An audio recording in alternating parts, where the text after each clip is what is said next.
একটা মহতি মজলিসে, কোরআনের মজলিসে কোরআনের কথা শোনার জন্য, কোরআনের বাণী শোনার জন্য আমলের নিয়তে কিছু আলোচনা করা, কিছু আলোচনা শোনার তৌফিক দান করেছেন। এজন্য অন্তরের অন্তঃস্থল থেকে শুকরিয়া আদায় করি আলহামদুলিল্লাহ। কোরআনের মজলিস, জিকিরের মজলিস কত বেশি দামি। রাসূল সাল্লাল্লাহু আলাইহি ওয়াসাল্লাম ইরশাদ করেন, মা মিন কওমিন ইয়াযকুরুনাল্লাহ, কোন সম্প্রদায় যদি আল্লাহকে স্মরণ করার জন্য কোথাও একত্রিত হয়, আমরা যে এখানে একত্রিত হয়েছি কাকে স্মরণ করার জন্য? আল্লাহকে। আল্লাহর আলোচনা করার জন্য, আল্লাহকে স্মরণ করার জন্য যদি কোনো সম্প্রদায় একত্রিত হয়, ইল্লা হাফাতহুমুল মালাইকা, সাথে সাথে ওই সম্প্রদায়, ওই মজলিসটাকে রহমতের ফেরেশতারা চারদিক থেকে বেষ্টন করে নেয়। সুবহানাল্লাহ। এবং অন্য বর্ণনার মধ্যে আসছে, রহমতের ফেরেশতারা বেষ্টন করতে করতে একজনের উপর আরেকজন দাঁড়াতে দাঁড়াতে তাদের সারি আসমান পর্যন্ত চলে যায়।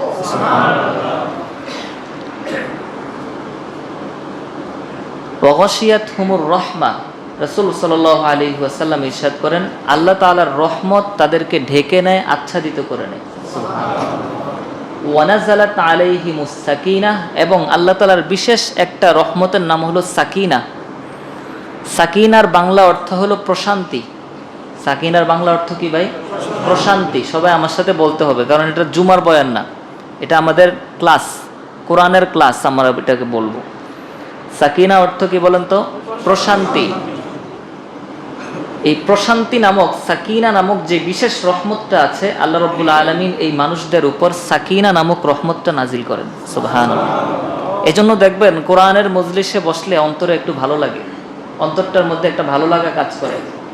অনেকের আবার বেশি ভালো লাগতে লাগতে ঘুম চলে আসে, ওইটা আবার ভিন্ন একটা সাবজেক্টে চলে যায় আর কি। ঘুমের দিকে যাওয়া যাবে না, কথা বুঝে আসছে? সাকিনা মানে আবার ঘুম চলে আসে না। এরপর রাসূল সাল্লাল্লাহু আলাইহি ওয়াসাল্লাম ইরশাদ করেন, ওয়া যাকারাহুমুল্লাহু ফী মান ইনদা, আল্লাহ সুবহানাহু ওয়া তাআলার কাছে যে সকল ফেরেশতারা সব সময় থাকেন, রব্বুল আলামিন এই জমিনের মানুষদেরকে নিয়ে ওই ফেরেশতাদের মজলিসে আলোচনা করেন। সুবহানাল্লাহ।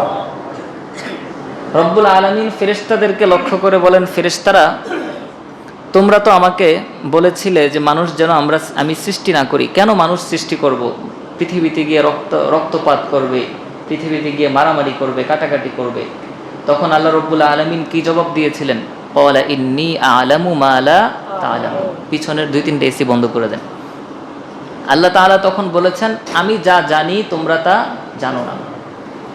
এই আল্লাহ রব্বুল আলামিন এই মানুষদের জিকিরের কথা ফেরেশতাদের মজলিসে আলোচনা করে বলেন, দেখো আমার বান্দারা এই মজলিসের মধ্যে একত্র হয়েছে। আল্লাহ তাআলা ফেরেশতাদেরকে জিজ্ঞেস করেন, তারা আমার কাছে কি চায়? ফেরেশতারা বলে, তারা তো আপনাকে স্মরণ করে, আপনার কাছে মাগফিরাত চায়, আপনি যেন তাদেরকে মাফ করে দেন। আল্লাহ তাআলা বলেন, তারা কি আমাকে দেখেছে? না আল্লাহ, আপনাকে তো তারা দেখে নাই। তারা আমার কাছে কি চায়? ফেরেশতারা বলে, আল্লাহ তারা আপনার কাছে জাহান্নাম থেকে বাঁচতে চায়। আমার বান্দারা কি জাহান্নাম দেখেছে? না আল্লাহ, জাহান্নাম দেখে নেই, শুধুমাত্র শুনে বিশ্বাস করেছে। তারা কি চায়? জান্নাত চায়। আমার বান্দারা জান্নাত দেখেছে? না, জান্নাত দেখে নেই, জান্নাত না দেখেই শুধুমাত্র শুনেই জান্নাতের উপর বিশ্বাস স্থাপন করেছে। তখন রব্বুল আলামিন ঘোষণা করেন যে আমার যেই বান্দারা আমাকে না দেখে আমাকে বিশ্বাস করে, আমার জান্নাত না দেখে জান্নাতের আশা করে, আমার জাহান্নাম না দেখে জাহান্নামকে ভয় করে, জাহান্নাম থেকে বাঁচতে চায়, তোমরা সাক্ষী থাকো। কুমু মাগফুরান লাকুম, ফেরেশতাদের দলকে পাঠিয়ে দেন। এই মজলিস শেষ হওয়ার আগেই এই মজলিসে যারা বসেছে ফেরেশতারা ঘোষণা করতে থাকে, তোমরা এখন মজলিস থেকে উঠো, আল্লাহ রব্বুল আলামিন তোমাদের সব গুনাহকে মাফ করে দিয়েছে। তাহলে কোরআনের মজলিস, জিকিরের মজলিস দামি নাকি কম দামি? দামি। কম না বেশি? বেশি। এজন্য আমরা যারা আজকে প্রথম দিন বসতে পেরেছি, এটা আমাদের জন্য অনেক বড় সৌভাগ্যের। প্রথমে যারা থাকে সেটা আলাদা সৌভাগ্যের একটা বিষয় হয়। ইসলাম আসার পরে সর্বপ্রথম যে সকল সাহাবায়ে কেরাম ইসলাম ধর্ম গ্রহণ করেছেন, বলেন তো তাদের মর্যাদা কম না বেশি? ইসলামের সর্বপ্রথম যুদ্ধের নাম কি? বদরের যুদ্ধ। কোন যুদ্ধ? বদরের যুদ্ধ। বদর যুদ্ধে কতজন সাহাবী অংশগ্রহণ করেছেন? 313 জন নাকি? এই সংখ্যা নিয়ে মতানৈক্য আছে, কেউ বলে 10, কেউ বলে 11, কেউ বলে 12, কেউ 13। এটা বিভিন্ন বিবেচনায় এই সংখ্যাগুলো এসছে। তো 313 জন এটাকেই আমরা ধরি। তো 313 জন যেই সাহাবী বদরের যুদ্ধে অংশগ্রহণ করলেন, সংখ্যাটা ছোট, কিন্তু প্রথম যুদ্ধ সবচেয়ে গুরুত্বপূর্ণ টার্নিং পয়েন্ট ছিল ইসলামের জন্য। এই প্রথম যুদ্ধে অংশগ্রহণ করার কারণে বদরের সাহাবীদের আলাদা মর্যাদা। আমার কথা কি বুঝতে পারছেন? তো প্রথম মজলিস, এই মসজিদের মধ্যে সর্বপ্রথম তাফসিরের মজলিস, এই প্রথম মজলিসে আমরা বসতে পেরেছি, এটা আমাদের জন্য অনেক বড় সৌভাগ্যের বিষয়। আমাদের এটা কাজ হবে যে শুধু এই মজলিস না, যতদিন এই মজলিস চালু থাকবে, আমার যদি খুব বেশি ব্যস্ততা না থাকে, খুব বেশি সমস্যা না থাকে, তাহলে আমি যতদিন এই মজলিস থাকবে ততদিন আমি বসবো ইনশাআল্লাহ। কি বলেন, বসবো তো ইনশাআল্লাহ? তো শুরুতে আলোচনা শুরু করার আগে আমি কিছু কথা বলে নিচ্ছি। 1 নম্বর বিষয় হচ্ছে, আমরা আমাদের এই মজলিসের মধ্যে প্রথমে পবিত্র কোরআন থেকে আলোচনা করব। কোরআনকে সামনে রেখেই আমরা কথা বলবো ইনশাআল্লাহ। তো কোরআনের ব্যাখ্যা করতে গেলে স্বাভাবিকভাবেই হাদিস আসবে, কারণ হাদিস ছাড়া কোরআনের ব্যাখ্যা সম্ভব না। কোরআনের ব্যাখ্যা কেউ মন গড়া করতে পারে না। কোরআনের ব্যাখ্যা করে গেছেন রাসূল সাল্লাল্লাহু আলাইহি সাল্লাম। কোরআনের ব্যাখ্যা আল্লাহ তাআলা রাসূলকে শিখিয়েছেন, রাসূল সাহাবায়ে কেরামকে শিখিয়েছেন, এবং এই কোরআনকে শেখানোর জন্যই তো রাসূল প্রেরণ। আল্লাহ তাআলা তো চাইলে কোরআন কিতাবটা দিয়ে দিতে পারতেন, নাও তোমাদের কিতাব, তোমরা এবার পড়ে পড়ে ভালো করে আমল করো। কিন্তু এই কোরআন শুধু পড়ে বোঝার জিনিস না, কোরআন শিখতে হয়, কোরআনের তাফসির শিখতে হয়।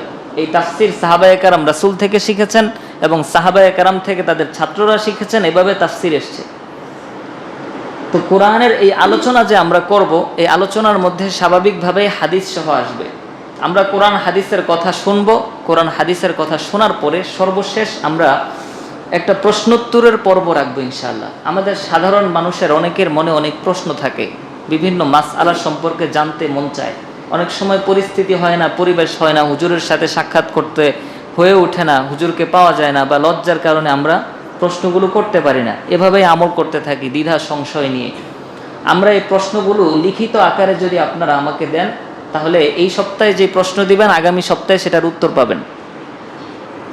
সিস্টেমটা বুঝে আসছে? সারা সপ্তাহ আমি এখানে একটা বক্স রাখবো, আপনি লিখিতভাবে আপনার সমস্যা, আপনার ফ্যামিলির সমস্যা, কোনো মাসআলাগত সমস্যা হলে সেটা সুন্দরভাবে লিখিত আকারে আপনি প্রশ্নটা লিখে এখানে রেখে দিবেন। এই প্রশ্নের উত্তর, সব প্রশ্নের উত্তর কি আমার সবসময় জানা থাকবে? এই প্রশ্নের উত্তর, কিছু কিছু প্রশ্ন এমন হতে পারে যেটার উত্তর আমাকে খুঁজে বের করতে হবে। এজন্য সাথে সাথে প্রশ্নের উত্তর দেওয়া এই সিস্টেম আমি চালু করতে চাই না। বিষয়টা বুঝে আসছে? আমরা একটা পদ্ধতির মধ্যে দিয়ে আগাতে চাই, যেন সব কিছু সুন্দর হয়। আমি যেন একটা প্রশ্নের উত্তর দিলে সেটা যেন আমি যাচাই বাছাই করে, আমি যেন স্থির হয়ে সুদৃঢ়ভাবে একটা কথাটা বলতে পারি। শুধু আপনি বলে দিলেন জায়েজ না নাজায়েজ, আমার টেনশন যে আসলে জায়েজ হবে না নাজায়েজ, আমি হ্যাঁ জায়েজ আছে, তো বাস্তবে যদি নাজায়েজ হয়ে থাকে এর দায়ভার কে নিবে? সারা জীবন আপনি আমল করবেন আর গুনাহের ভাগীদার আমি হব। কথা কি বুঝে আসছে? এই জন্য রেডিমেড প্রশ্ন চলবে না। আপনি প্রশ্ন যদি দেন, লিখিত আকারে প্রশ্ন দিবেন, এবং এই সংস্কৃতিটা চালু হওয়া দরকার। আমি বলবো প্রত্যেক ভাইয়ের কাছে আপনার যে কোনো জিজ্ঞাসা আপনি সুন্দরভাবে লিখে জমা দিবেন, এখানে রেখে দিবেন। আপনার মতো করে পরের সপ্তাহে আপনি জবাব পেয়ে যাবেন। আপনার নাম উল্লেখ করা হবে না যে অমুক ভাই বলেছে, লজ্জার কিছু নাই যে এটা অমুক ভাই বলেছে। বিষয়টা বুঝে আসছে? তবে কিছু কিছু প্রশ্ন এমন থাকতে পারে যে প্রশ্নগুলো আমভাবে বলার বিষয় না। এমন একটা জিজ্ঞাসা, যে জিজ্ঞাসার উত্তরটা শুধু আপনাকেই বলার প্রয়োজন, এটা মানুষ সবাইকে জানানোর প্রয়োজন নাই, সেই প্রশ্নগুলো আমরা সবার সামনে উল্লেখ করব না। বিষয়টা বুঝে আসছে ইনশাআল্লাহ? 3 নম্বর বিষয় হচ্ছে, আমরা ইনশাআল্লাহ আমাদের মা বোনদের জন্য তাফসির শোনার একটা ব্যবস্থা করেছি। আলহামদুলিল্লাহ বলবেন না? শুধু আপনারা নিজেরা শুনবেন, আপনার আহলিয়া, আপনার মা, আপনার বোন, আপনার স্ত্রীর শোনার দায়িত্ব নাই? তাদের অধিকার নাই? এটা তো আমাদেরকে ব্যবস্থা করে দিতে হবে। শুধু শুধু নারীদেরকে আমরা একেবারে পিছনে রেখে দেই। সব কিছুই করতে পারে সে, মার্কেট করতে পারে, বাজার করতে পারে, সব করতে পারে, কিন্তু আমরা কোরআনের আলোচনা, ইসলামের কথা তাদেরকে শোনাতে পারি না। এজন্য আমাদের পরিবারগুলো নষ্ট হয়ে যাচ্ছে, তাদের মধ্যে ইসলামের বুঝ নাই।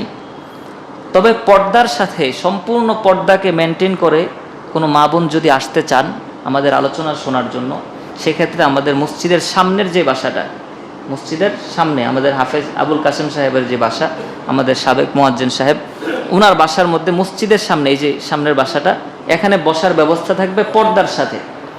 বিষয়টা কি বুঝে আসছে ভাই? এজন্য আমি আপনাদেরকে বলবো, যাদের সম্ভব আমাদের মা বোনদেরকে যদি কেউ নিয়ে আসতে চান, তাহলে প্রত্যেক শুক্রবার ওনারা এসে ওখানে বসতে পারবেন, এবং ওনাদেরও যদি কোনো প্রশ্ন থাকে সেই প্রশ্নগুলো লিখিত আকারে দিয়ে দিবে। বিষয়টা বুঝে আসছে ইনশাআল্লাহ?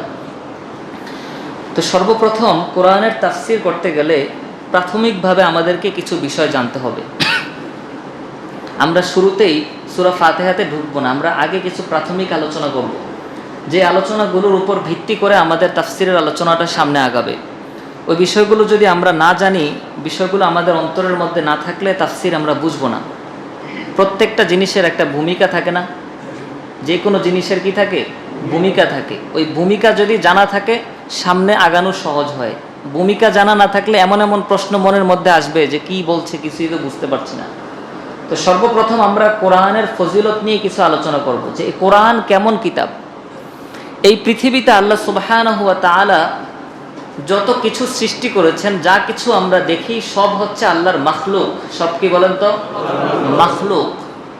সূরাতুর রহমানে আল্লাহ সুবহানাহু ওয়া তাআলা ইরশাদ করেন, কুল্লু শাইইন হালিকুন ইল্লা ওয়াজহা, কুল্লু মান আলাইহা ফান। এটা সূরা রহমানের আয়াত। আর কুল্লু শাইইন হালিকুন ইল্লা ওয়াজহা এটা অন্য সূরায় আছে। দুই আয়াতের অর্থ একই, উদ্দেশ্য একই, যে পৃথিবীতে যা কিছু আছে সব ধ্বংস হয়ে যাবে, শুধু থাকবেন কে? আল্লাহ। তো কোরআন যদি মাখলুক হয়ে থাকতো তাহলে কোরআনও ধ্বংস হয়ে যেত। বিষয়টা কি বুঝতে পেরেছেন? কিন্তু কোরআন আল্লাহর সৃষ্টি না, মাখলুক না, এই জন্য কোরআন কখনো ধ্বংস হবে না। যখন আল্লাহ তাআলা পৃথিবীকে ধ্বংস করার ইচ্ছা করবেন, কোরআনকে উঠিয়ে নেবেন, কোরআন এই পৃথিবীতে থাকবে না। কারণ কোরআন পৃথিবীতে থাকা অবস্থায় পৃথিবী ধ্বংস হওয়া সম্ভব না। বিষয়টা বুঝে আসছে ভাই? তাহলে কোরআনের দাম কম না বেশি? অনেক বেশি। কারণ এই পৃথিবীতে আমরা যা কিছু দেখি সব কিছুর চেয়ে দামি হচ্ছে আল্লাহর কালাম। এটা আল্লাহ তাআলার কথা, রবের কথা। আমি আমার জবান দিয়ে উচ্চারণ করতে পারা, এটা আমার জন্য অনেক বড় সৌভাগ্যের বিষয়। সূরা হাশরের 21 নম্বর আয়াত আল্লাহ সুবহানাহু ওয়া তাআলা ইরশাদ করেন, লাউ আনজালনা হাযাল কুরআনা আলা জাবালিন। আল্লাহ বলেন, এই কোরআনকে যদি আমি কোনো পাহাড়ের উপর অবতীর্ণ করতাম। কিসের উপর? পাহাড়ের উপর। কোনো পাহাড়ের উপর যদি কোরআনকে আমি দিতাম, এই কোরআন এত দামি, এত ভারী জিনিস। আল্লাহ বলেন, লা রাআইতাহু খাশিআম মুতাসাদ্দিআম মিন খাশিয়াতিল্লাহ। হে নবী, আপনি দেখতেন যে আল্লাহর ভয়ে সেই পাহাড় ধসে যাওয়ার উপক্রম, সেই পাহাড় টিকতে পারতো না এর ভয়ে। কিন্তু এই কোরআন আমি দিয়েছি মানব জাতিকে, মানুষকে দিয়েছি। মানুষ সেটার যোগ্য, সেজন্য মানুষকে দেওয়া হয়েছে। কিন্তু পাহাড় এই ভার নিতে পারবে না। এই জন্য আল্লাহ সুবহানাহু ওয়া তাআলা আল্লাহর হাবিব সাল্লাল্লাহু আলাইহি ওয়াসাল্লামের কাছে যখন ওহী প্রেরণ করেন, বলেন, নবী, আপনার উপর যেই কোরআন আমি অবতীর্ণ করছি, এই কোরআন অনেক ভারী জিনিস। এই কোরআনের ভার সবাই বহন করতে পারে না। কারণ কোরআন শুধুমাত্র পড়লে হয় না, এটার উপর আমল করতে হয়। কোরআন কত দামি! কাল কিয়ামতের ময়দানে বিশেষ কিছু জিনিস, বিশেষ কিছু ব্যক্তি এবং বিশেষ কিছু জিনিস আল্লাহর কাছে সুপারিশ করতে পারবে। এর মধ্যে পবিত্র কোরআন, আল কোরআনু শাফিউন ওয়া মুশাফফিউন। কোরআন কাল কিয়ামতের ময়দানে সুপারিশ করবে এবং তার সুপারিশ কবুল করা হবে। এখন কোরআন কার পক্ষে সুপারিশ করবে, কার বিপক্ষে সুপারিশ করবে? মুসলিম শরীফের বর্ণনা, রাসূল সাল্লাল্লাহু আলাইহি ওয়াসাল্লাম ইরশাদ করেন, আল কোরআনু হুজ্জাতুন লাকা আও আলাইকা। কোরআন হয়তো তোমার পক্ষে প্রমাণ অথবা তোমার বিপক্ষে প্রমাণ। কোরআন হয়তো কাল কিয়ামতের ময়দানে তোমার পক্ষে দাঁড়াবে অথবা তোমার বিপক্ষে দাঁড়াবে। তা আমি যদি কোরআনকে অন্তরে ধারণ করতে পারি, আশা করি এই কোরআন আমার পক্ষে দাঁড়াবে ইনশাআল্লাহ। কোরআনের মজমায় যদি বসি, কোরআনের বার্তাগুলো যদি অন্তরে ধারণ করি, কোরআনের তিলাওয়াতটা যদি ভালোভাবে পারি, কোরআনের কথা অনুযায়ী যদি আমল করি, অবশ্যই অবশ্যই কোরআন আমার পক্ষে কথা বলবে, আমার পক্ষে সাক্ষী দিবে। আর এটা কখনোই সম্ভব না যে কোরআন একজন মানুষের পক্ষে দাঁড়াবে আর সেই মানুষটা জাহান্নামে যাবে। এটা কখনো সম্ভব? কোনোদিনও সম্ভব না যে কোরআন বলবে, আল্লাহ তোমার এই বান্দাকে আমি সুপারিশ করছি, তুমি জান্নাত দিয়ে দাও। আল্লাহ তাআলা কোরআনের কথা বাদ দিয়ে আল্লাহ তাআলা জাহান্নাম দিয়ে দিবে, এটা কখনোই সম্ভব না। কারণ কোরআন তো আল্লাহরই কালাম। বিষয়টা বুঝে আসছে ভাই? তাহলে কোরআনের মর্যাদা অনেক বেশি।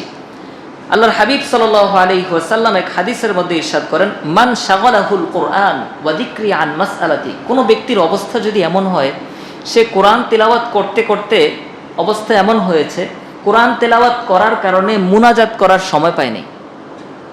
বিষয়টা বুঝতে পারছেন? একজন মানুষ মুনাজাত করছে বসে বসে, আরেকজন ভাই কোরআনের তেলাওয়াত করছে।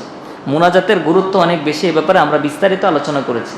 কিন্তু কোনো ব্যক্তির কখনো পরিস্থিতিটা এমন, সে কোরআন তেলাওয়াত করতে করতে তার ইচ্ছা ছিল একটু মুনাজাত করব, দোয়া করব, কিন্তু কোরআন তেলাওয়াত করতে করতে নামাজের সময় হয়ে গেছে, কথার কথা।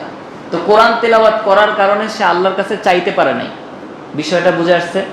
আল্লাহর হাবিব সাল্লাল্লাহু আলাইহি ওয়াসাল্লাম ইরশাদ করেন, আল্লাহ তাআলা বলেন, আ'তাইতুহু মা উ'তিস সাইলিন, যারা আমার কাছে মুনাজাত করে, আমার কাছে তারা চেয়ে যত জিনিস চেয়েছে, তাদের চাওয়ার কারণে তাদেরকে আমি যা দিয়েছি। ওই ব্যক্তি কোরআন তেলাওয়াত করেছে, চাইতে পারে নাই, তার না চাওয়ার পরেও আমি আল্লাহ তাকে সব দিয়ে দিব। রাসূলুল্লাহ সাল্লাল্লাহু আলাইহি ওয়াসাল্লাম ইরশাদ করেন, ফাদলু কালামিল্লাহি আলা সাইরিল কালাম কাফদলিল্লাহি আলা খালকি, যে আল্লাহর কালামের মর্যাদা পৃথিবীর সকল কালাম, সকল কথার উপর আল্লাহর কালামের মর্যাদা কেমন? পৃথিবীর সমস্ত সৃষ্টি জগতের উপর আল্লাহর মর্যাদা যেমন। সৃষ্টি জগতের উপর আল্লাহর মর্যাদা যত বেশি, এই সৃষ্টি জগতের সকল কথার উপর আল্লাহর কথার মর্যাদা তত বেশি। আল্লাহর হাবিব সাল্লাল্লাহু আলাইহি ওয়াসাল্লাম ইরশাদ করেন, আন ইবনে মাসউদ রাদিয়াল্লাহু আনহু, হযরত আব্দুল্লাহ বিন মাসউদ রাদিয়াল্লাহু আনহু থেকে বর্ণিত হাদিস, রাসূল বলেন, ইন্না হাযাল কুরআনা মা'দুবাতুল্লাহ, নিশ্চয়ই এই কোরআন হচ্ছে আল্লাহর দস্তরখান। কোরআন কি ভাই?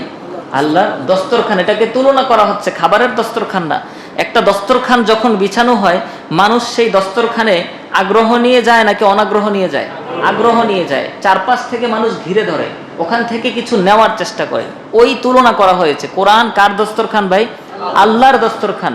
মেজবান যত বড়লোক, মেজবান যত ধনী, তার দস্তরখান তত উন্নত। কি বিষয়টা বুঝে আসছে? দস্তরখান মানে ওই কাগজটা না, দস্তরখান মানে পুরা খাবার। মেজবান যত উন্নত, মেহমান না, মেজবান। মেজবান যত দামি, মেজবান যত উন্নত, তার দস্তরখানের আইটেম, তার দস্তরখানের খাবার তত উন্নত। মেজবান যদি আল্লাহ হন, দস্তরখানের অবস্থা কি হবে? তো কোরআন কার দস্তরখান বলুন তো? আল্লাহর দস্তরখান। আল্লাহর হাবিব সাল্লাল্লাহু আলাইহি ওয়াসাল্লাম ইরশাদ করেন, ফাতাআল্লামু মিন মা'দুবাতিহি, সুতরাং তোমরা আল্লাহর দস্তরখান থেকে বেশি বেশি নেওয়ার চেষ্টা করো। এই কোরআন আল্লাহর দস্তরখান, এখান থেকে যত বেশি তুমি নিতে পারবে, তোমার জীবন তত বেশি উন্নত হবে। মাস্তাতাতুম, তোমরা যত বেশি সম্ভব এই দস্তরখান থেকে শিখার চেষ্টা করো। ইন্না হাযাল কুরআন হাবলুল্লাহ, এই কোরআন হচ্ছে আল্লাহর রশি। কোরআন কি ভাই? আল্লাহর রশি। একটা রশি থাকলে রশি বেয়ে আমরা কোথাও পৌঁছতে পারি, কোথাও উঠতে পারি। কোরআন আল্লাহর কাছে পৌঁছানোর সেই মাধ্যম, সেই রশি। ইন্না হাযাল কুরআন হাবলুল্লাহ ওয়া হুয়া নূরুল মুবিন, এটা স্পষ্ট নূর, ওয়া শিফাউন নাফি', এবং মানুষের আরোগ্য। কোরআন মানুষের কি ভাই? আরোগ্য, ঔষধ, শিফা। রাসূল সাল্লাল্লাহু আলাইহি ওয়াসাল্লাম বলেন, ইসমাতু মান তামাসসাকা বি, কোন ব্যক্তি যদি কোরআনকে আঁকড়ে ধরে, এই কোরআন তাকে বাঁচাবে। কোরআনকে আঁকড়ে ধরলে কোরআন কি করবে?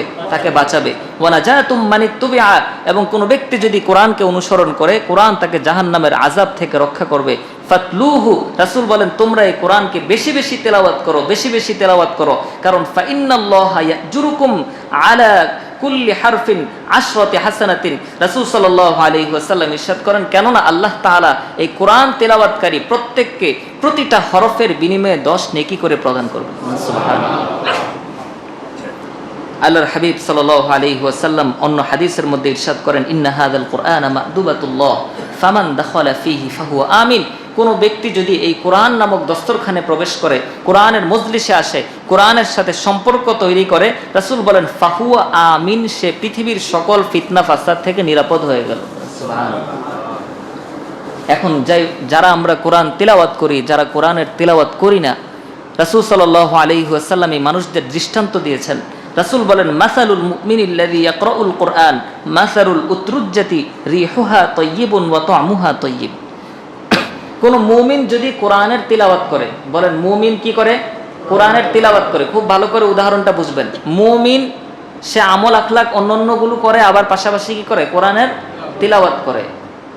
রাসূল বলেন তার উদাহরণ হলো উতরুজ্জা, একটা ফল আছে আরবে, আপেল মালটা আমরা খাই না, মালটা লেবু, এই মালটার মতো একটা ফল আছে। রাসূল বলেন ওই মুমিনের দৃষ্টান্ত হলো এই ফলের মতো।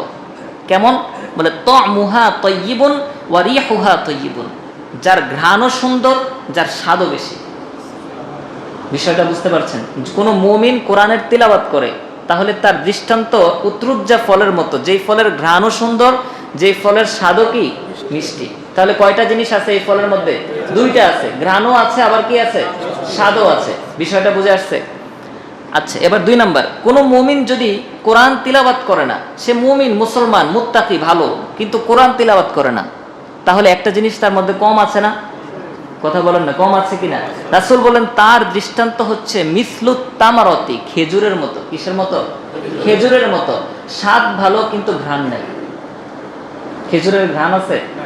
কথা বলেন, কিন্তু স্বাদ আছে কিনা? স্বাদ আছে কিন্তু ঘ্রাণ নাই। তাহলে তার মধ্যে কমতি আছে কিনা? যেই ফলের মধ্যে স্বাদও আছে, ঘ্রাণও আছে, সেই ফলেরটা যেমন মানুষের কাছে আকর্ষণীয়, যেই ফলের শুধু স্বাদ আছে, কোনো ঘ্রাণ নাই, সেটার আকর্ষণ একটু কম থাকবে, এটাই স্বাভাবিক। তো রাসূল বলেন যেই মুমিন কোরআন তিলাওয়াত করে তার মধ্যে ঈমানের আলামত আছে, কোরআনের তিলাওয়াত আছে, তার দৃষ্টান্ত হচ্ছে এমন ফলের মতো যার স্বাদও আছে, ঘ্রাণও আছে। আর যেই মুমিন কোরআন তিলাওয়াত করে না, সেই মুমিনের দৃষ্টান্ত হচ্ছে এমন ফল যেই ফলের স্বাদ আছে কিন্তু কোনো ঘ্রাণ নাই। এই গেল কাদের কথা? মুমিনের কথা। কাদের কথা গেল? মুমিন। এবার বলেন, রাসূল বলেন মুনাফিক, নামে মুসলমান কিন্তু মুনাফিক। আছে না এরকম? আমাদের সমাজে আছে কিনা? মুনাফিক কথা দিলে কথা রাখে না, কথায় কথায় মিথ্যা কথা বলে। মুনাফিকদের অনেক বৈশিষ্ট্য আছে, আমরা সূরা বাকারাতে ঢুকলে মুনাফিকদের আলোচনা আসবে ইনশাআল্লাহ। মুনাফিক যদি মুনাফিক হওয়ার পরেও কোরআন তিলাওয়াত করে, কি বলেন, এরকম হইতে পারে না? মুনাফিক কিন্তু সে কোরআন তিলাওয়াত করে, তার কথার কোনো ঠিক নাই, মাগার কোরআন তেলাওয়াত ঠিক আছে, প্রতিদিন সকালে কোরআন তেলাওয়াত করে, তাহলে তার কোরআন তেলাওয়াতের এই কাজটা ভালো কিনা বলেন তো? ভালো। রাসূল সাল্লাল্লাহু আলাইহি ওয়াসাল্লাম ইরশাদ করেন, কোন মুনাফিক যদি কোরআন তেলাওয়াত করে তার দৃষ্টান্ত হচ্ছে মাসালুর রাইহানাতি রিহুহা তাইয়িবুন ওয়া তা'মুহা মুররুন। রাইহানা নামক একটা ফুল আছে আরবের মধ্যে, যেই ফুলের ঘ্রাণ আছে কিন্তু সেই ফুল মুখে দিলে মুক্তিতায় ভরে যায়। তার দৃষ্টান্ত হচ্ছে ওই ফুলের মতো, তার ঘ্রাণ সুন্দর কিন্তু এই ফুলকে মুখে দেওয়া যায় না। তো মুনাফিক সে কোরআনের তিলাওয়াত করে, তার কোরআনের তিলাওয়াতের কারণে তার ঘ্রাণটা সুন্দর, কিন্তু মুনাফিক হওয়ার কারণে সেটা মুখে দেওয়ার মতো না। বিষয়টা কি বুঝে আসছে? এবার আসেন চতুর্থ পর্বে, মুনাফিক আবার তিলাওয়াত করে না, তাহলে তো তার কিছুই নাই।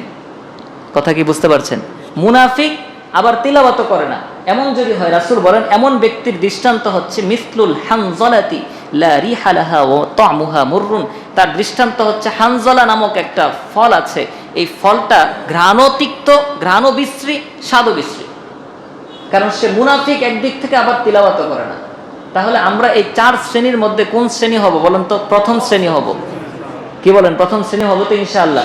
প্রথম শ্রেণী কারা? যারা মুমিন আবার তিলাওয়াত করে, তাদের দৃষ্টান্ত এমন ফল যেই ফলের স্বাদও আছে, আবার কি আছে? ঘ্রাণও আছে। আমরা এমন মুমিন হতে চাই না যেই মুমিনের শুধু স্বাদ আছে, ঘ্রাণ নাই। আবার মুনাফিক তো হবই না, প্রশ্নই আসে না। আমরা এমন মুমিন হব যেই মুমিনের দৃষ্টান্ত রাসূল দিয়েছেন এমন ফলের সাথে যেই ফলের স্বাদও আছে, ঘ্রাণও আছে। এমন মুমিন যদি হতে হয়, আমাকে আগে নিফাক ছাড়তে হবে, মুনাফিকের আলামতগুলো থেকে বের হয়ে আসতে হবে, পাক্কা মুমিন হওয়ার পাশাপাশি কোরআন পড়তে হবে। কি বলেন, পারবো তো ইনশাআল্লাহ?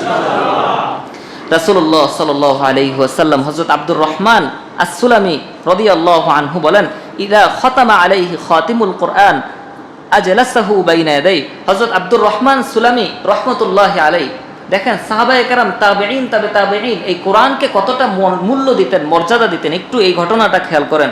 আব্দুর রহমান সুলামি রাহমাতুল্লাহি আলাইহি বিখ্যাত তাবেঈ, ওনার কাছে, ওনার সামনে যখন কোনো ব্যক্তি কোরআন তেলাওয়াত করে করে খতম করে ফেলতো, আমরা তো কোরআন তিলাওয়াত করতে করতে এক খতম দেই না, এই খতম দেওয়া কিন্তু সাহাবায়ে কেরাম রাসূল সাল্লাল্লাহু আলাইহি সাল্লাম থেকেই প্রমাণিত। রাসূল প্রত্যেক রমজানে জিবরিল আলাইহিস সালামকে পুরা কোরআন একবার শোনাতেন।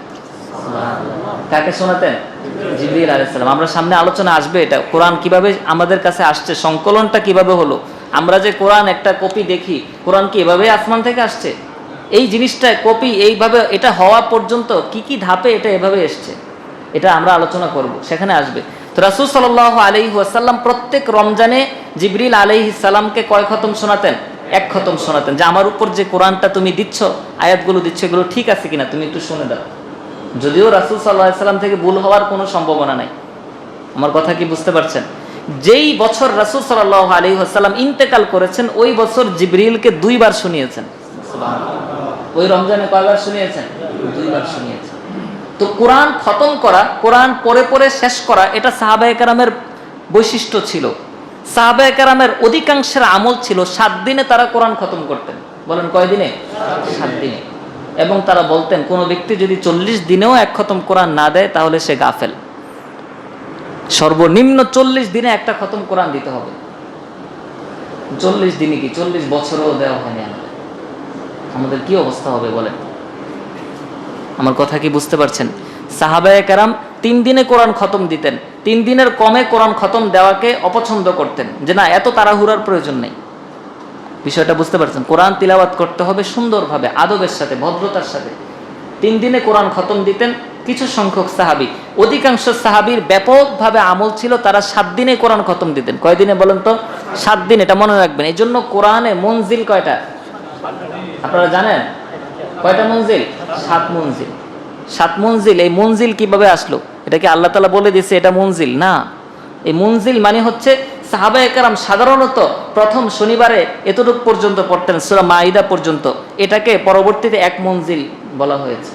7 দিনে যেহেতু শেষ করতেন, প্রত্যেক সাহাবী প্রতিদিন এটুকু অংশ পড়তেন, দ্বিতীয় দিন এটুকু পড়তেন, এটা আরেক মঞ্জিল, তৃতীয় দিন এটুকু পড়তেন, এটা আরেক মঞ্জিল। দেখেন তাদের আমলের কত ধারাবাহিকতা ছিল, যে তাদের আমলটা এত সুশৃঙ্খল ছিল, কোনোদিনও এটা ছুটতো না। এই জন্য এটা পরবর্তীতে শিরোনাম হয়ে আসছে যে কোরআনের মধ্যে 7টা ধাপ আছে, 7টা মঞ্জিল আছে। কোনো ব্যক্তি যদি সাহাবায়ে কেরামের অনুসরণে 7 দিনে কোরআন খতম করতে চায়, তারা যেন সেই সাহাবায়ে কেরামের নির্ধারিত জায়গায় গিয়ে প্রতিদিন তেলাওয়াত শেষ করতে পারে।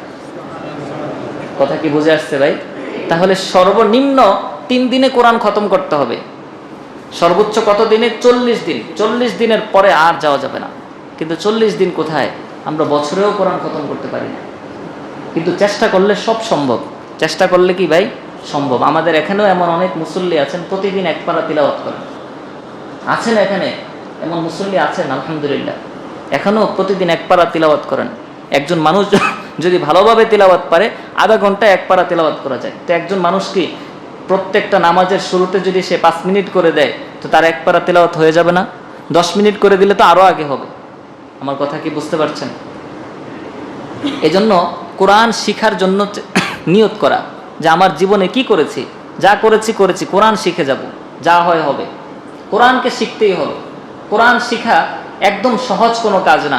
তবে আল্লাহর কাছে যদি কেউ আন্তরিকভাবে দোয়া করে, চেষ্টা করে, আল্লাহ তাআলা অবশ্যই সহজ করে দেন।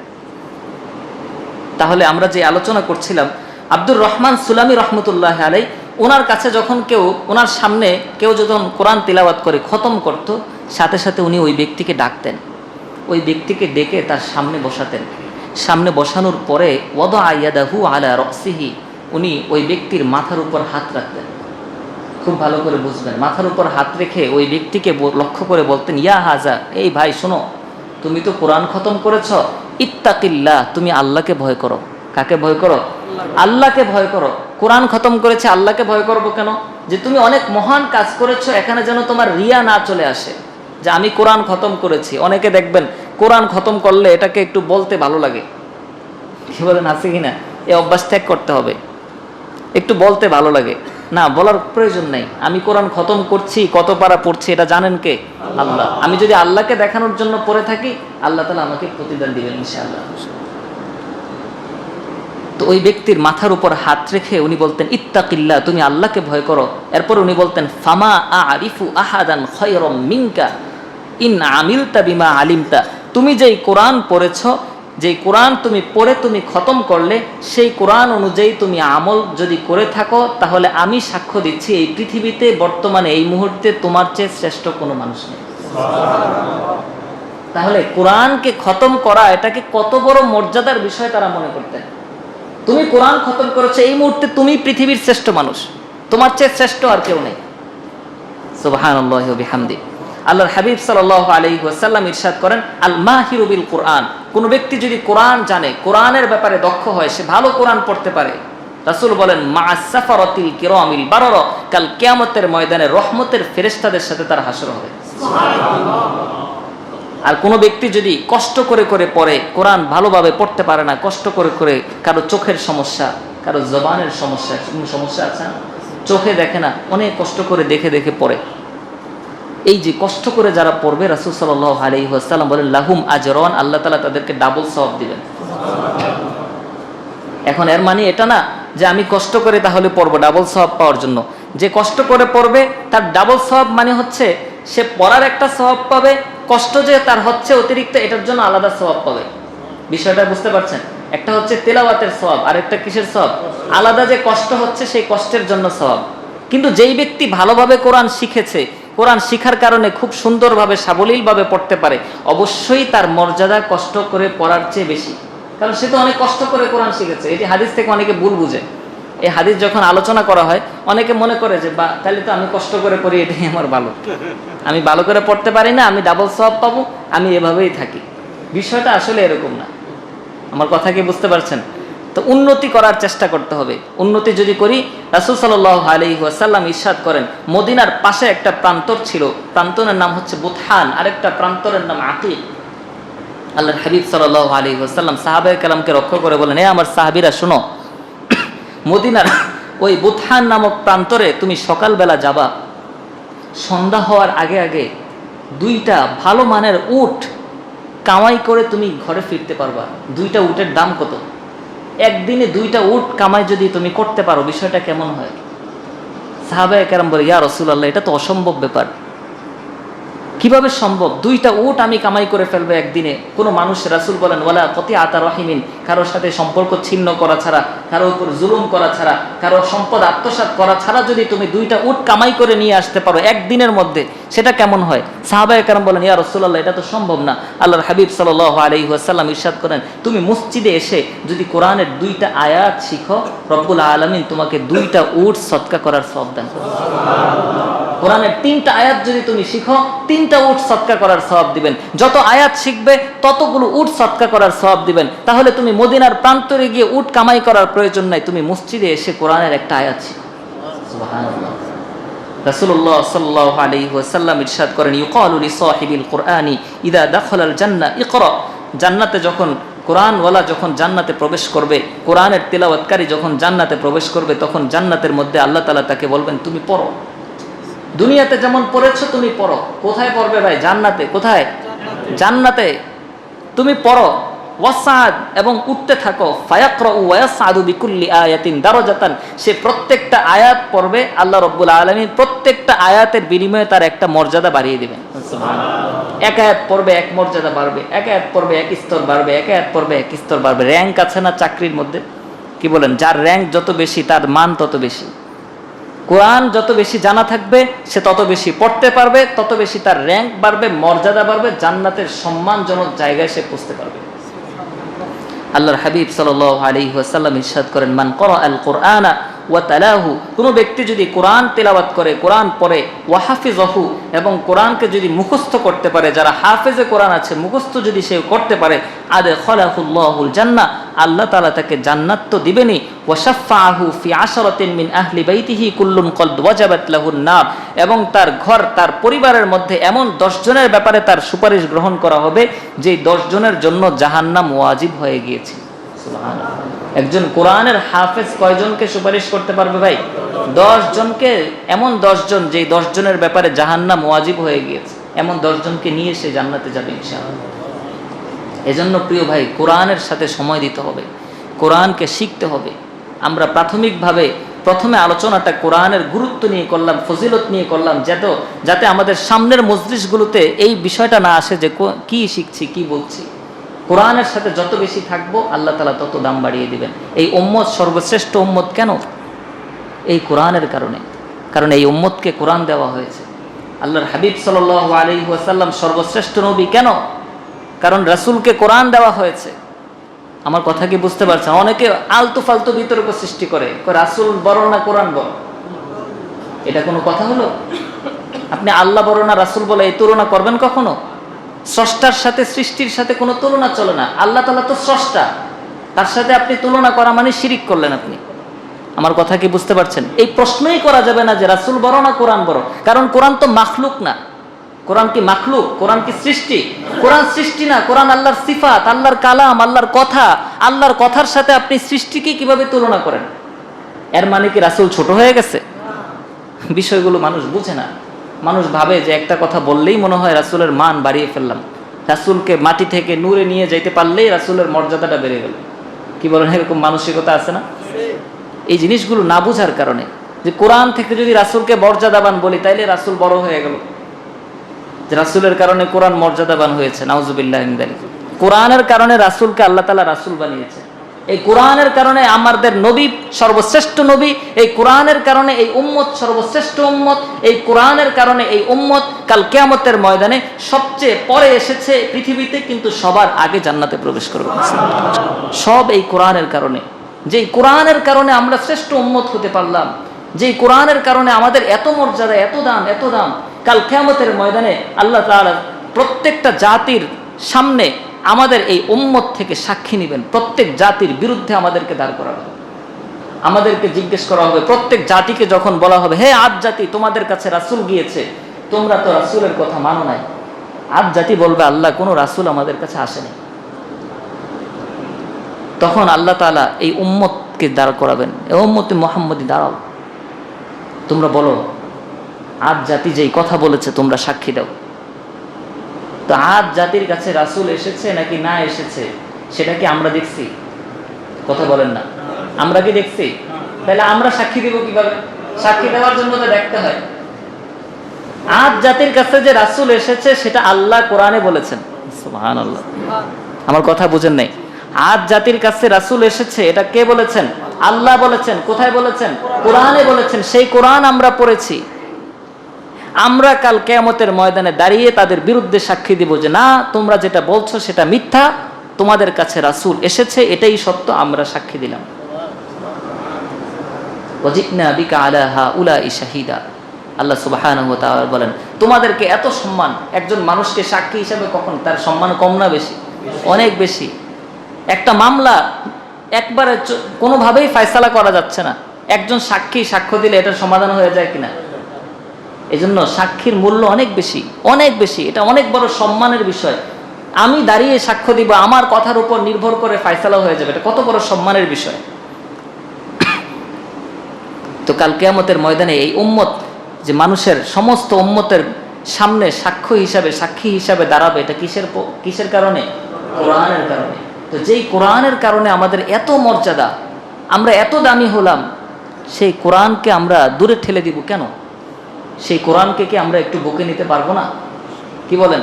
বুকে নিতে পারবো তো ইনশাআল্লাহ, চোখে লাগাতে পারবো তো ইনশাআল্লাহ। সেই কোরআনকে আমরা আর দূরে রাখতে পারবো না, আর দূরে রাখবো না। জীবনে যা পিছনে করেছি শেষ।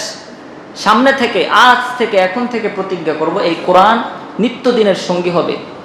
কোরআনকে কেন কোরআন বলা হয় বেশি আলোচনা আজকে প্রথম দিন বাড়াবো না, সামনে আমরা আলোচনা করব। তাফসীরের গুরুত্ব, কোরআনের আদব ইত্যাদি আমাদের অনেকগুলো আলোচনা সামনে আছে।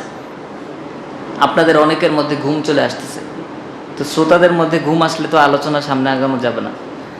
বাকি আপনাদের আগ্রহ থাকলে আমার আরো 1 ঘন্টা বলতেও কোনো সমস্যা নেই। তো আচ্ছা, বিসমিল্লাহ।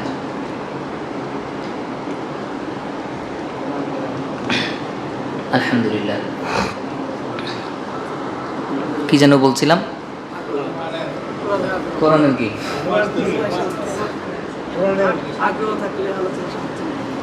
আস্তাগফিরুল্লাহ, আস্তাগফিরুল্লাহ, আস্তাগফিরুল্লাহ।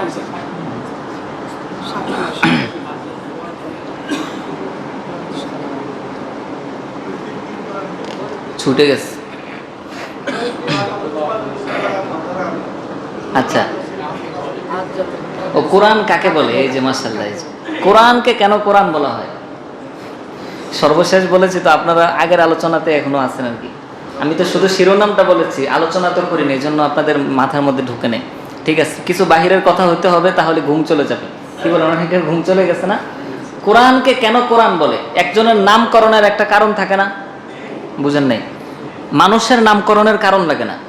একজনের নাম আব্দুর রহমান, একজনের নাম আব্দুল্লাহ, একজনের নাম মনে করেন ইলিয়াস, একজনের নাম ইসমাইল, এরকম নাম থাকে না আমাদের। মানুষের নাম রাখার জন্য কোনো কারণ লাগে না। যে তার নাম ইসমাইল কেন, এইটা কেন প্রশ্ন করা যাবে না মানুষের নামের ক্ষেত্রে। নাম যে কোনো কিছু হতে পারে, বিষয়টা কি বুঝতে পারছেন? কিন্তু কোনো জিনিস যদি মানুষ না, সেটা সাধারণ কোনো সৃষ্টি, সেই সৃষ্টিটাকে আপনি একটা নামে নামকরণ করলেন, সে কেন এই নামটা রাখলেন? এটার পিছনে একটা কারণ থাকে। কোরআনকে আল্লাহ তাআলাই কোরআন বলেছেন। সূরা বানী ইসরাঈল আল্লাহ তাআলা বলেন, ইন্না হাযাল কুরআনা ইয়াহদি লিল্লাতী হিয়া আকওয়াম, নিশ্চয়ই এই কোরআন মানুষকে সঠিক পথ দেখায়। কোরআন কিসের পথ দেখায়? তাহলে এই কোরআন, এটা কে বলেছেন? আল্লাহ। ওয়ারাত্তিলিল কুরআনা তারতিলা, হে নবী আপনি কোরআনকে তারতিলের সাথে পড়েন। তো আল্লাহ তাআলা এই কোরআনকে কি বলে ব্যক্ত করছেন? কোরআন বলে ব্যক্ত করেছেন কিনা? তাহলে কোরআন যে নাম রেখেছেন, কে রেখেছেন? আল্লাহ। কেন নাম রাখলেন? কোরআন শব্দটা আল করউ মাজদার থেকে আসছে। করআ ইয়াকরাউ অর্থ হচ্ছে পড়া। করআ ইয়াকরাউ অর্থ কি? পড়া। আমরা পড়ি না, পড়া। তো কোরআন এমন একটা শব্দ, কোরআন এমন একটা বস্তুকে বলে, এমন একটা বইকে বলে যে বইটা বেশি বেশি পড়া হয়। আমার কথা কি বুঝতে পারছেন? এটা এমন একটা বই আল্লাহ তাআলা পৃথিবীতে দিয়েছেন, এটা শুধু সেলফি উঠায় রাখার জন্য না, আর এটা আমি স্লোগান দিব কোরআন সংবিধান, কোরআন সংবিধান, কোরআন সংবিধান, বাস ওই স্লোগান পর্যন্ত, বা রাষ্ট্রের মধ্যে কোরআন কায়েম হবে এটুকু পর্যন্ত না। কোরআন তিলাওয়াতের জন্য। আমার কথা কি বুঝতে পারছেন? কোরআনের সর্বপ্রথম আমাদের কাজ হচ্ছে কোরআন কি করতে হবে? পড়তে হবে। নামই কোরআন, এমন বই যেটাকে বারবার পড়তে হবে। এজন্য এই পৃথিবীতে যত বই পুস্তক এসেছে, সমস্ত বই পুস্তকের মধ্যে সবচেয়ে বেশি পঠিত হয় কোনটা? কোরআন। কোরআনের চেয়ে বেশি কোনো বই পঠিত হয় না। এই জন্য এটার নাম কোরআন। এবং যত পড়বে কোনো ব্যক্তি কোনোদিনও এটার উপর বিতৃষ্ণা আসবে না। এটা কোরআনের মুজিজা। কোনো ব্যক্তি, আপনি এই জন্মের পর থেকে এ পর্যন্ত সূরা ফাতিহা কত হাজার বার পড়েছেন? কি বলেন, হিসাব আছে কোনো? কত হাজার বার আমরা পড়েছি, কিন্তু কোনোদিন মনে হয়েছে যে সূরা ফাতিহাটা পড়তে খারাপ লাগতেছে, বিরক্তি লাগছে? বা কত হাজার বার আপনি শুনছেন ইমাম সাহেব প্রতিদিন দাঁড়িয়ে দাঁড়িয়ে সূরা ফাতিহা বলে। আমি যদি একটা কথা প্রত্যেক দিন দাঁড়িয়ে যদি একই কথা আপনাদেরকে বলি, মাগরিবের আগে প্রতিদিন দাঁড়াচ্ছি, একই কথা বলছি, পরের দিন দাঁড়ায়া সেম কথা, পরের দিন একই কথা, এরপরের দিন আপনি আর মসজিদে আসবেন না, আপনি বলবেন ধুর। কি বলেন, এটা বাস্তব কিনা? যে এত কষ্ট করে ওই অমুক জায়গা থেকে আসি, নূরবাগ থেকে আসি, বাগমারা থেকে আসি, একটু কথা শুনবো, প্রতিদিন দেখি একই কথা, তাহলে আপনি আর আসবেন না, এটাই স্বাভাবিক বিষয়। কিন্তু আপনি কি কখনো আপনার মনের মধ্যে এসেছে যে আমি মাগরিবে যাই সূরা ফাতিহা, ইশায় যাই সূরা ফাতিহা, ফজরে যাই সূরা ফাতিহা, একই সূরা প্রতিদিন পড়ে বারবার আমি ওই মসজিদে যাব না? কি বলেন, এই জিনিসটা মনে এসেছে? না। এই বিরক্তি কোনোদিন সৃষ্টি হবে না, এটা হওয়া সম্ভব না। আমি একই সুরে পড়ব, একই ধাঁচে পড়ব, একই রকম করে পড়ব, একই টান দিব, একই মত করব, একই গুণনা করব, একই জিনিস আপনি শুনবেন, বছরের পর বছর শুনবেন, হাজার বছর শুনলেও এই জিনিসের প্রতি কোনো বিরক্তি আসবে না, কারণ এটা আল্লাহর কালাম, এটাতে কোনো বিরক্তি আসার কোনো কারণই নেই। আমার কথা কি বুঝতে পারছেন ভাই? এই জন্য কোরআনকে বেশি বেশি তিলাওয়াত করতে হবে। উতলু মা উহিয়া ইলাইকা মিনাল কিতাবি ওয়া আকিমিস সালাহ। আল্লাহ তাআলা তার নবীকে বলেন, নবী আপনি আপনার উপর নাজিল হওয়া কিতাব তিলাওয়াত করেন। কি করেন? তিলাওয়াত। আমরা অনেকে তিলাওয়াতের গুরুত্ব বুঝি না। অনেকে মাসালা ফতোয়া দেয় যে কোরআন তিলাওয়াত অর্থ না বুঝে পড়লে কি হবে। আরে ভাই, অর্থ বোঝা এটা তো আরো বড় স্তর, সেটা পরের স্তর। কোনো ব্যক্তি যদি অর্থ না বুঝে কোরআন পড়ে, তার সওয়াব হবে না? প্রত্যেক অক্ষরে কত নেকি? 10 নেকি। আল্লাহ তাআলা বলেন উতলু মা উহিয়া ইলাইক, আপনি তেলাওয়াত করেন, আপনি তেলাওয়াত করেন। এখানে অর্থের কথা আছে। তেলাওয়াত কাকে বলে? অর্থ বুঝে পড়াটা তেলাওয়াত বলে না। তেলাওয়াত বলে শুধু দেখে দেখে পড়াকে। আমার কথা কি বুঝতে পারেন? যারা এই ধরনের মাসআলা বলে, এই ধরনের ফতোয়া যারা দেয় যে অর্থ না বুঝে পড়লে এটার কোনো মান নেই, এরকম কথা আছে, আপনারা হয়তো অনেকে শুনছেন। তিলাওয়াত এমন বিষয়কেই বলে, তিলাওয়াত মানেই শুধু দেখে দেখে পড়া। তিলাওয়াত শব্দের মধ্যে বুঝার কোনো অর্থ নাই। আমার কথা বুঝতে পারছেন? কোরআনের সঠিক অর্থ বুঝতে হবে, সঠিক তাফসির বুঝতে হবে, হাদিস বুঝতে হবে। শুধু একটা ফতোয়া দিয়ে দিলে চলবে না। এই ফতোয়ার কারণে আপনি জানেন অনেক মানুষ মনে মনে বলে যে আমি তো কোরআন বুঝি না, খালি খালি কি তেলাওয়াত করব। আরে ভাই, আপনি এই প্রশ্নটা কেন সামনে আনবেন যে আপনি বুঝেন না, আপনি এমন জিনিস পড়ছেন আপনি বুঝেন না, আপনি তাহলে কেন পড়বেন? আল্লাহ তাআলার কালাম আমি যে পড়ছি, এটাই তো আমার জন্য সৌভাগ্যের বিষয়। আমি বুঝি নাকি না বুঝি সেটা আমার দেখার দরকার আছে? আমার কথা বুঝেন নাই? আল্লাহর কালাম আমি আমার জবান দিয়ে উচ্চারণ করছি, এর চেয়ে বড় সৌভাগ্যের আর কিছু আছে? আমি যদি বুঝতে পারি সেটা আলহামদুলিল্লাহ, আরো ভালো, আরো উপরের তবকা। কিন্তু আমি যদি বুঝতে নাও পারি, তবু আমার রবের কথা আমি আমার জবান দিয়ে উচ্চারণ করছি, এটা আমার জন্য অনেক বড় সৌভাগ্যের। একটা ছোট বাচ্চাকে আপনি শিখিয়ে দিচ্ছেন বাবু তুমি তোমার দাদুকে গিয়ে বলবে দাদু তোমাকে ভালোবাসে। একটা 2 বছরের বাচ্চা এটুকু শিখাইয়া দিলে সে মুখস্থ করতে পারবে না? অনেক আলতো আলতো করে সে মুখস্থ করবে। সে মুখস্থ করে দাদুকে গিয়ে বলবে দাদু তোমাকে ভালোবাসে, কিন্তু সে জানেও না সে কি বলছে। কি বলেন, এটা বাস্তব কিনা? ছোট বাচ্চা কি দাদু তোমাকে ভালোবাসির মানে বুঝে? কিন্তু আপনি তাকে এটা মুখস্থ করে দিয়েছেন। মুখস্থ করে যাওয়ার পর সে যখন তার দাদুকে গিয়ে বলবে দাদু তোমাকে ভালোবাসি, এই কথা শোনার পর দাদু সাথে সাথে জড়ায় ধরবে কিনা? নাকি দাদু বলবে তুমি তো বুঝা বলো নাই, তোমার কথা গ্রহণযোগ্য না? এরকম কথা বলবে? আপনি শিখেছেন একজন ইংরেজকে বাংলাতে একটা গালি শিখাই দেওয়া হলো, দিব তোমাকে থাপ্পড়। কারে শিখাই দিছে এটা? ইংরেজরে, যে বাংলা জানে না, এটার অর্থ সে জানে না। এটাকে আপনাকে শুধু এটাকে তাকে মুখস্থ করে দেওয়া হয়েছে যে তুমি গিয়ে আব্দুল জলিল সাহেবকে গিয়ে বলবা যে দিব তোমাকে থাপ্পড়। যে আব্দুল জলিল সাহেব আছে পিছনে, এখানে আরেক আব্দুল জলিল সাহেব, এখানে আরেকজন, মাশাআল্লাহ। আচ্ছা যাক, তো ওই ইংরেজ এসে, আচ্ছা বলেন তো, ইংরেজ এসে সে অর্থ বোঝে না, সে এসে বলল এই আব্দুল জলিল দিব তোমাকে থাপ্পড়। এই কথা বলার পর আব্দুল জলিল সাহেব কি এটা চিন্তা করবে যে সে বুঝে বলছে নাকি না বুঝে বলছে? এটা আমি আগে চিন্তা করি, তারপরে রিয়েকশন দিই, নাকি এটা শোনার সাথে সাথে চেহারা গরম লাল হয়ে যাবে? কি বলেন, স্বাভাবিক ব্যাপার কিনা? তাহলে কথার প্রভাব আছে, কথার প্রভাব আছে। বুঝা না বুঝা সেটা পরের বিষয়, বুঝতে পারলে আরো ভালো। বিষয়টা কি বুঝতে পেরেছেন? তাহলে কোরআন আমরা তিলাওয়াত করব। কোরআন নাজিল করা হয়েছে, সর্বপ্রথম কাজ তিলাওয়াত করা, তারপর বুঝা, আমল করা, সেগুলো ধাপে ধাপে, কিন্তু তিলাওয়াত এটা কোরআনের প্রথম কাজ। বিষয়টা বুঝে আসতে ভাই? কোরআন তিলাওয়াত করব কিভাবে? ধীরে ধীরে কোরআন তিলাওয়াত করব। এই কথাটা বলে আমি আজকে শেষ করে দিব ইনশাআল্লাহ। কোরআন তিলাওয়াতের কিছু আদব আছে, কোরআনের কিছু আদব আছে, সেটা আমরা আগামী আলোচনায় আনবো। কোরআন তিলাওয়াতের আদব কি? কোরআন তিলাওয়াত করতে হবে ধীরে ধীরে। বলেন, 1 নম্বর আদব কি? ধীরে ধীরে তিলাওয়াত করতে হবে। ওয়ারাত্তিলিল কুরআনা তারতিলা, দলিল। আল্লাহ সুবহানাহু ওয়া তাআলা বলেন আপনি কোরআনকে তারতিলের সাথে তেলাওয়াত করেন। তারতিল মানে কোরআনের মদ, গুন্না, টান যেগুলো যেখানে আছে এগুলো ঠিক করে সুন্দরভাবে তিলাওয়াত করেন। কোরআনের দ্বিতীয়, কোরআন তিলাওয়াতের আদব। কোরআন তিলাওয়াত কিভাবে করব, আগে পরে কি কি করতে হবে, এগুলো আমরা আলোচনার সামনে আসবে। সেখানে প্রায় 25 থেকে 26টা আদবের কথা আসবে। আমরা কোরআনকে কোনো মর্যাদা দেই না। আপনি বুঝবেন আগামী আলোচনার মধ্যে যে সাহাবায়ে কেরাম কোরআনকে কতটা মর্যাদার চোখে দেখতেন। আজকে কোরআনকে এভাবে হাতে নিয়ে ঘুরে মানুষ, এভাবে হাতে নিয়ে যায়, মনে হয় এটার কোনো দাম নেই। বিশেষ করে আরবের মধ্যে আপনারা দেখবেন যে কোরআনটাকে একটা বইয়ের মতো মনে করে।